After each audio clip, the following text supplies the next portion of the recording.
Hello everybody, welcome back to the channel. If you're new here, my name's Dave, and in this video, we're going to go ahead and cover a little information about our Bricklink store.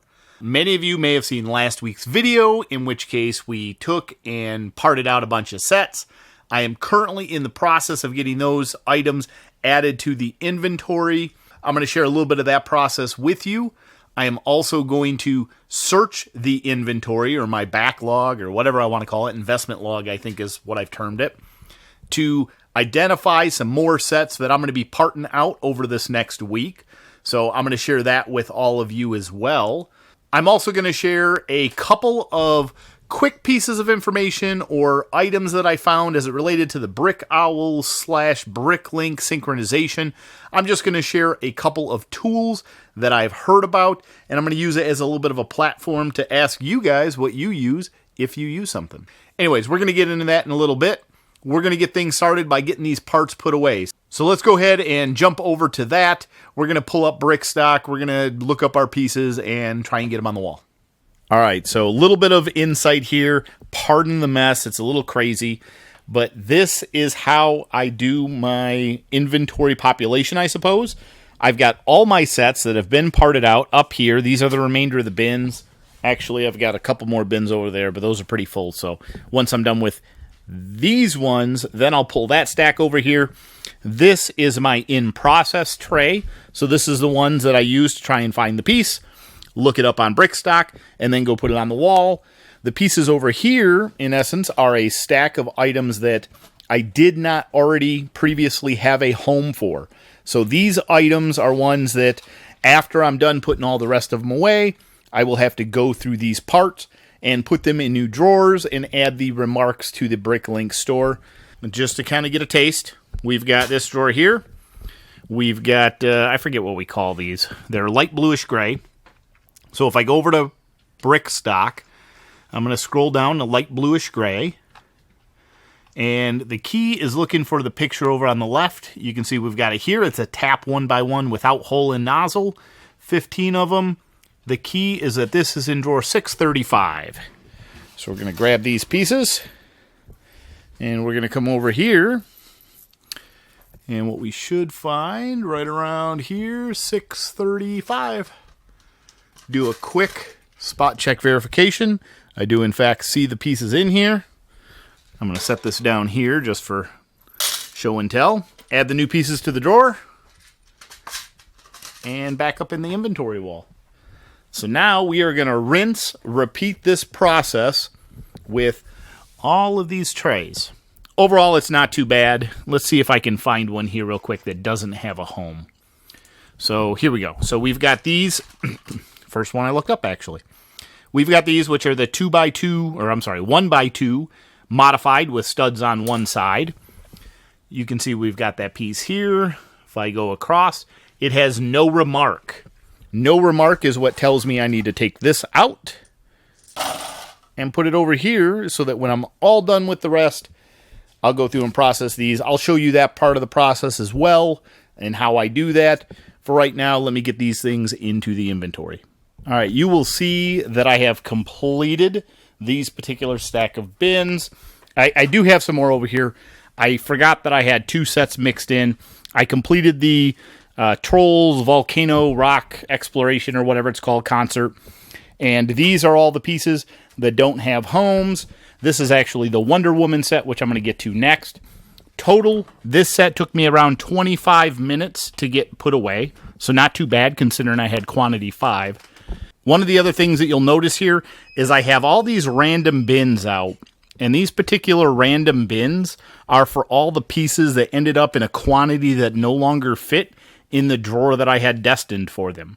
So what I do is I pull them out, I bring them back here, I set them down so that when I'm all done going through the pieces, I will go back, look up this drawer, and basically distribute these pieces across multiple drawers just so that I have the space for them. That is a little bit of a side effect of doing a large quantity of a single set. You tend to have a larger quantity of each individual lot, which may make it expand across multiple drawers. I'm actually not going to deal with these ones next. I'm actually going to complete the Wonder Woman set, getting those added to the inventory, so that then I will have 2 sets over here that need to be put away into new bins. That is when I'll pull out the bins, and I'll also address these. So I'm going to go ahead and get into these, and I'll let you know how long the Wonder Woman set takes me. The Wonder Woman set has fewer lots in it, and so this one here probably won't even take as long, even though the piece count in general is probably pretty close. So I'm going to go ahead and get going on that, and I will report back with how long that took. I just got done. It took me all of 2 minutes to add the set to brick stock, which is what you see behind the scenes here, do the lock consolidation, do the pricing of all the pieces. Again, I use average current price currently.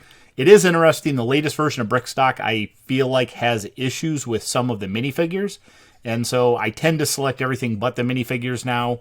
Then I'll do Control G, current inventory average, hit OK. I now have the pricing for everything. I do pull up the prices for these pieces individually afterwards. After doing that, in case you haven't seen me walk through this process, this is how I add pieces to the Bricklink inventory. So next thing I'm going to do is I'm going to hold down Control E, Control U, and what that does is it brings up my Bricklink store, to which I can hold Control V to paste into the XML format section. I'm going to tell it that I want to use the new pricing to make sure that the pieces are in line with what I just saw. It might end up having the effect of modifying a previously adjusted price, but I do want it to be current. After doing that, I'm going to hit Verify File. Then what I'm going to do is I'm going to pull this window over to the left. And then I'm going to pull Bricklink up, and I'm going to pull Bricklink over to the right. And during this part, what I do is I scroll through, and 2307. If you can't tell, what I'm doing is I'm taking the remark that exists for the parts that I already have in the inventory, and I'm adding them as a remark over in my file before I actually tell it to upload. And this is just so that I don't have any issues. I don't have anything that inadvertently gets uploaded without me knowing exactly where it goes, without having to go through a painstaking process of looking up piece by piece what's in my inventory. I've had to do that in the past, and so this is my process for going through this. I'm going to go through, add all of these remarks in for my existing lots. Afterwards, I am going to submit this Bricklink upload to the inventory, and then I'm going to go back to parting my pieces out. So we're about 3, maybe 4 minutes in to this particular part out at this point. The Wonder Woman set is all put away except for the pieces that don't currently have a home in the inventory, and that's going to be one of the next things we are going to cover. First, though, what I'm going to do is I'm going to take these drawers here, like this drawer number 1961. You can see that what I'm going to do is I'm going to go to my Bricklink inventory. I'm going to click on Remarks. I'm going to come down to the keyword, and I'm going to type in 1961. We can verify that I've got 3 different lots in here. One of them is these dark blue plates. And I think what I'm going to do for this one is I'm just going to transfer over those plates into drawer 2401. And I just got a bunch of these spare drawers sitting next to me. That's how I do my my piece transfer, or whatever we want to call it, I suppose. I do see we only had one of each of the other ones, and I probably could have seen that if I looked at the inventory on the screen, but they still don't fit. Which means what I'm going to do is I am going to split that lot. I'm actually going to keep some of the pieces in drawer 1961. See here, we got 1961. It no longer breaches the top. Same thing with drawer 2401. And what I am going to do in the inventory is add 2401 to that particular piece. So we've got one part taken care of. Let's go ahead and look at the next one real quick. 0045. You can see here that I have a drawer full of these 2x6 light bluish gray bricks. And this one here, it's an old style drawer, and so I know that they should fit in this one. So I'm just going to do a direct transfer, and I can get these all to fit in one of my newer Acro Mills drawers instead of my old stack-on ones. And so this is going to be 2400. I'm going to go ahead and massage these around in here to get them to fit. And I'm going to finish off these other pieces, and then I'll show you how I do the new empty drawers. The stacked bins are all put away. We have one final thing to do now, and that is to put away the pieces that don't have homes. So what I do for that is I go to my inventory, I click on remarks, I go down and there's a checkbox called missing my remarks. Since every item or lot in the inventory has a remark which states which drawer it's in, if it doesn't have a remark, that means it doesn't have a home, and those are the pieces that we're focused on now. And you can see we have a total of 63 different lots that apparently are in this pile that I need to find homes for. I'm going to scroll down here to one of these first ones. Usually what I'll do is I'll just pull out one of the drawers, put it back into my working area, and I'm going to start off with these white pieces. So I've got these white 1x1s with modified scroll, or with scroll with hollow stud, I suppose here. 8 of those, and I'm going to drop those in a bin and say that's in $23.97. I also happen to have these 2 white arch pieces right here. I'm going to drop those in a drawer. Keep in mind, I don't put 2 of the same color pieces in the same drawer. It makes it easier when I go to pull those, since I did start putting multiple lots in a drawer. You can see we've got our $23.97 drawer and our 0045 drawer here, which is where I am putting these arch pieces. I can hit submit changes as many times as I want to keep narrowing that list down. So usually I just scroll once top to bottom, filling out things based on the color that I have. We'll do one more here. We got these 1x1 plate with brackets that I believe are medium azure. Let me go down some more. Medium blue. So we've got these medium blue brackets. I'm going to go ahead and put those in $23.97 as well. So I did have another section of those pieces. Put them in drawer 0045 and so on and so forth. Next one, 0202.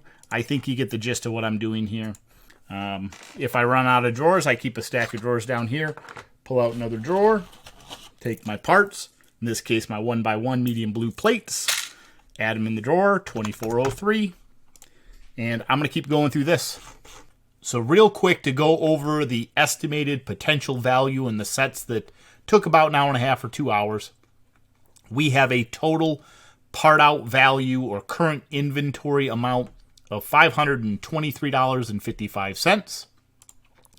We had a total cost of sets of $200.34, which gives us a net potential profit of $323.21.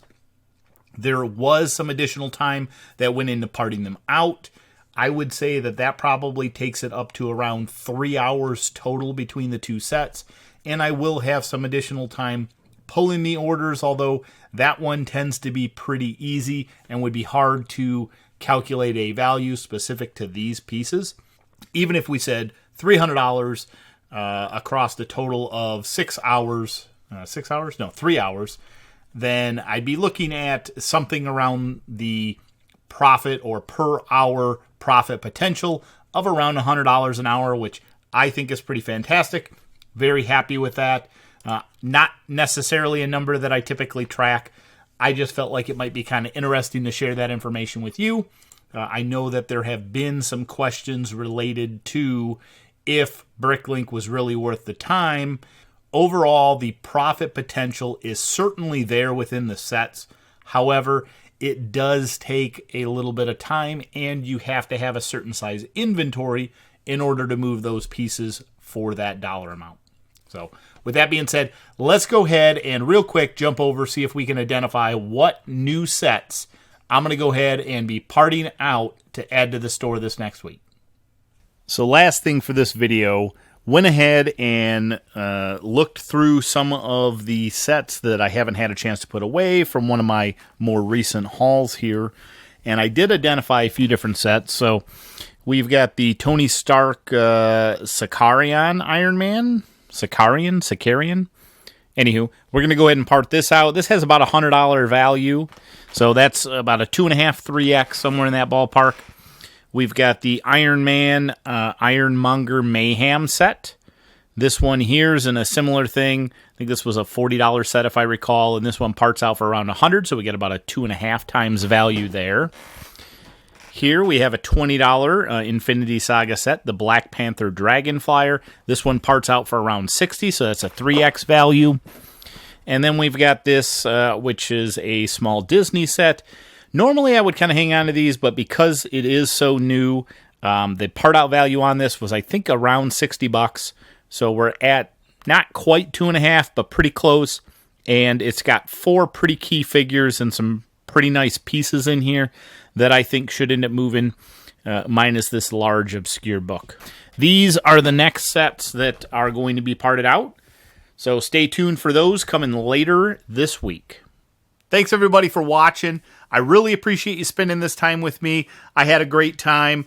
Ended up getting a couple things done. We got our pieces put away. We identified our next sets coming to the store. I didn't get a chance to go over the synchronization tools, and I haven't really done much of the insight into that at this point, I suppose, or investigation into it. I do know there's 2 tools out there that I saw. There's Brick Packer and Brick Sync. It looked like Brick Packer does charge a per transaction fee, or 1% in essence, for every sale in your store that it has to synchronize. And the Brick Sync, I believe, was free, but you have to run that yourself. So those are the 2 that I'm aware of. If you're aware of another one that is a really good tool that I should be doing some research into to synchronize the Brick Owl and Bricklink stores, please leave that in the comment section down below. If you haven't already, please also go ahead and like the video while you're down there and subscribe to the channel if you're not already.